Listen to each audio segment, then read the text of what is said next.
ሰላም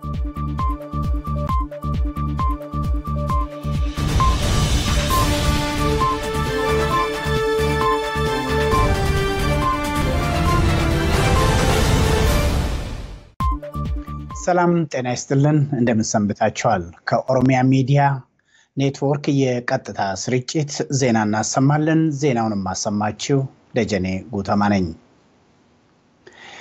በምዕራብ ሸዋ ዞን የጀልዱ ወረዳ የጎጆ ሁለተኛ ደረጃና ፕሪፓራቶሪ ትምህርት ቤት ተማሪዎች የወያኔን አገዛዝ በመቃወም ዛሬ ጧት ግንቦት 4 ቀን 2009 ዓ.ም አደባባይ ወጥተው ተቃውሟቸውን በአዲስ መልክ አሰሙ በተቃውሞ ሰልፉ ወቅት በሶስት የወያኔ የአስተዳደርና የስለላ ቢሮዎች ወይም መዋቅሮች ላይ እርምጃ ተወስዷል ከዚህ በተጨማሪም በሁለት የህዝባዊ ወያኔ ሓርነት ትግራይ ሰላዮች ቤት ላይም እርምጃ ተወስዷል የጎጆ ሁለተኛ ደረጃና የፕሪፓራቶሪ ትምህርት ቤት ተማሪዎች እንዲሁም የጎጆ አካባቢ ቄሮ የኦሮሞ ወጣቶች የመሩትን የተቃውሞ እንቅስቃሴ የጎጆ ከተማ ነዋሪዎችም ተቀላቅለዋል ሰልፉን ለመበተን የስርዓቱ ፈጥኖ ደራሽ ኃይል አስለቃሽ ጭስ ተኩሷል የጀልዱ ወረዳ የጎጆ ከተማ ተማሪዎችና ቄሮ የኦሮሞ ወጣቶች የህዝባዊ ወያኔ ሓርነት ትግራይ ወታደራዊ አገዛዝ አንገሽግሾናል ዶክተር መረራ ጉድና አቶ በቀለ ገርባ ደጀኔ ጣፋና ሌሎች የፖለቲካ እስረኞች በአስቸኳይ ይፈቱ የሀገር ባለቤትነት መብታችን ይከበር እየተገደልን እየተዋከብን መኖር አንችልም የሚሉና ሌሎች መፈክሮችን አሰምተዋል በቄለም ወለጋ ዞን የኦሮሞ ወጣቶችን ሲያስገድልና ቅርታይና አረፍተ ነገር ደግማለሁ በቄለም ወለጋ ዞን የኦሮሞ ወጣቶችን ሲገድልና ሲያስገድል እንዲሁም ሲሰልልና ሲያሰልል በነበረው በህዝባዊ ወያኔ ሓርነት ትግራይ ሰላይ ላይ የማስተማሪያ እርምጃ ተወሰደ ከደምቢዶሎ ሰሞኑን በደረሰን ዜና መሰረት ኢያሱ ሰለሞን የተባለውን የኦሮሞ ወጣት በግፍ በገደለው አበራ ቡልቻ በተባለው የወያኔ ሰላይ ላይ በተወሰደ እርምጃ ወዲያውኑ ታገለዋል ከሰላዩ አበራ ቡልቻ በተጨማሪ በወንድሙም ላይ የመቁሰል አደጋ ደርሷል ወጣት ኢያሱ ሰለሞን በህዝባዊ ወያኔ ሓርነት ትግራይ ሰላይ የተገደለው ወጣቶችን ለነጻነት ትግሉ አነሳስተዋል በሚል ወንጀላ ነው ቄሮ የኦሮሞ ወጣቶች ባለፉት 3 ወራት በቄለም ወለጋ በሶስት የህዝባዊ ወያኔ ሓርነት ትግራይ ሰላዮች ላይ ተመሳሳይ እርምጃ መውሰዳቸውን የደምቢዶሎ ምንጮች ገልጸዋል አሁን አድማጮቻችን ከደምቢዶሎ የሚወጡ መረጃዎች እንደሚጠቁሙት የአጋዚ ወታደሮች አድማ በታኝ ኃይልና የኦሮሚያ ፖሊሶች ደምቢዶሎ ከተማ ውስጥ ተሰማርተዋል ከጸጥታ ኃይሎች በተጨማሪም የህዝባዊ ወያኔ ሓርነት ትግራይ ሰላዮች ወይም ነጭ ለባሾችም በብዛት ወደ ደምቢዶሎ አምርተዋል ስለዚህ ቄሮ የኦሮሞ ወጣቶች አስፈላጊውን ጥንቃቄ እንዲያደርጉ ምንጮች አስገንዝበዋል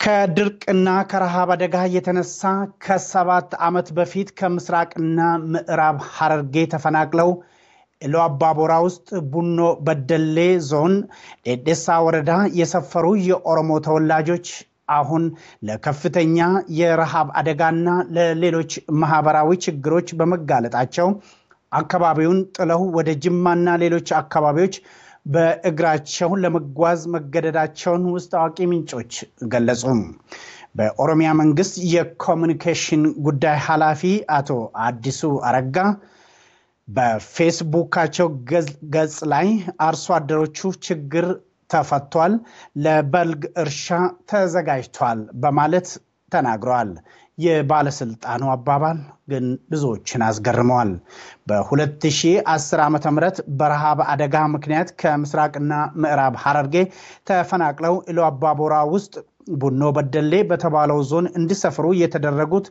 ከ243 አባወራዎች ወይም ከ1594 የሚበልጡ ዜጎች ናቸው ይሁን እንጂ ተፈናቃዮቹ እንዲሰፍሩ የተደረገበት ቦታ ለእርሻ ተስማሚ እንዳልሆነና ምርት የማይሰጥ በመሆኑ አርሶ አደሮቹ ችግሩን ለሚመለከተው አካል ቢያቀርቡም ሰሚ ጆሮ አላገኙም። እንደ ውስጥ አዋቂ ምንጮች ገለጻ አርሶ አደሮቹ ላለፉት 7 ዓመታት ችግራቸውን ለመግለጽ ሲሞክሩ በአካባቢው ባለስልጣናት አፈናና ማስፈራሪያ ሲደርስባቸው ቆይቷል። የሰፈርንበት ለእርሻ ተስማሚ ባለመሆኑ በቀን ስራ ላይ ለመሰማራት ተገደናል ያሉት የምስራቅና የምዕራብ ሐረርጌ አርሶ አደር ተፈናቃዮች ችግሩ እጅግ በመባባሱ ቤተሰቦቻችንን ይዘን እግራችን ወደ አመራን በመጓዝ ላይ እንገኛለን ብለዋል። ባለስልጣናት በ2010 ዓመተ ምህረት ከምስራቅና ምዕራብ ሐረርጌ ወደ ቡኖ በደሌ ያመጡን የተሻለ ህይወት ትኖራላችሁ ብለው ነበር ያሉት አርሶ አደሮቹ በቡኖ በደሌ ለከፋ ረሃብና ማህበራዊ ቀውስ ተጋልጠናል ሲሉም አማረዋል። አርሶ አደሮቹ ጉዟቸውን ወደ ጅማና ወደ ሌሎች የኦሮሚያ አካባቢዎች ሲጀምሩ በኮማንድ ፖስት የጸጥታ ኃይሎች ወከባና ማስፈራሪያ ደርሶባቸዋል። የአይን እማኞች ከስፍራው እንደገለጹት እግሬ አውጭኝ ብለው ጉዞ ከጀመሩ ሰዎች መካከል በርካታ ሰዎች በ6 መኪናዎች ታፍነው ተወስደዋል። በወያኔ የጸጥታ ኃይሎች ከህዝባዊ ወያኔ ሓርነት የኮማንድ ፖስት ወከባ ያመለጡ በርካታ አርሶ አደሮች ከኢሉባቦር ተነስተው ጅማ ከተማ ገብተዋል። አርሶ አደሮቹ ቲሻይር የተባለው ካምፕ ውስጥ ማርፈዋል። የጅማ ከተማ አስተዳደር ጅማ ከተማ የገቡ አርሶ አደሮች ጉዳያቸው አይመለከተኝም በማለት ለመርዳት ፈቃደኛ አለመሆኑ ብዙዎችን አሳዝነዋል። በቄሮ የኦሮሞ ወጣቶች አስተባባሪነት የጅማ ከተማ ነዋሪዎችና ባለሀብቶች አርሶ አደሮቹን እየረዱ መሆናቸው ታውቋል።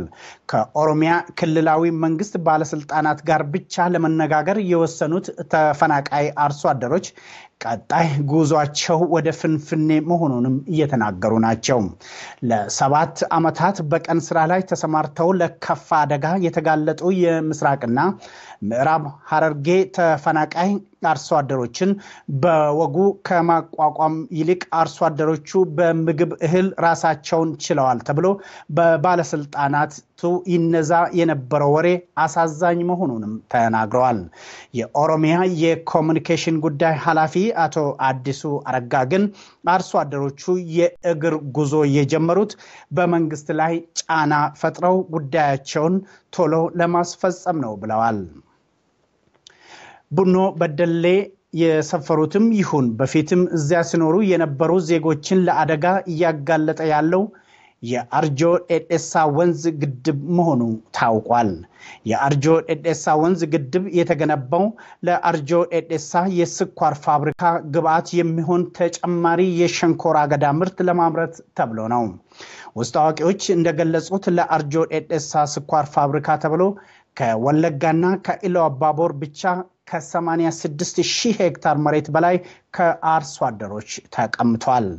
የአርጆ ኤዴሳ ስኳር ፋብሪካ ማስፋፊያ ፕሮጀክት ከቡኖ በደሌና ከአካባቢው በበርካታ ሺዎች የሚቆጠሩ ነዋሪዎችን እያፈናቀለ በመሆኑ ህዝባችን አስፈላጊውን ህጋዊ እርምጃ እንዲወስድ የአካባቢው ምንጮች ጥሪ አቅርበዋል። የኦሮሚያ ክልል የኮሙኒኬሽን ጉዳዮች ኃላፊ ተፈናቃዮቹን በተመለከተ የሰጡት አስተያየት ምንጮቹ አጋዚ የኦሮሞ ተወላጆችን ሲጨፈጭፍ ኦፒዲዮች ለአጋዚ ምስጋና ማቅረባቸውን አስታውሰው ከኦፒዲዮ ከዚህ በላይም አይጠበቅም ብለዋል።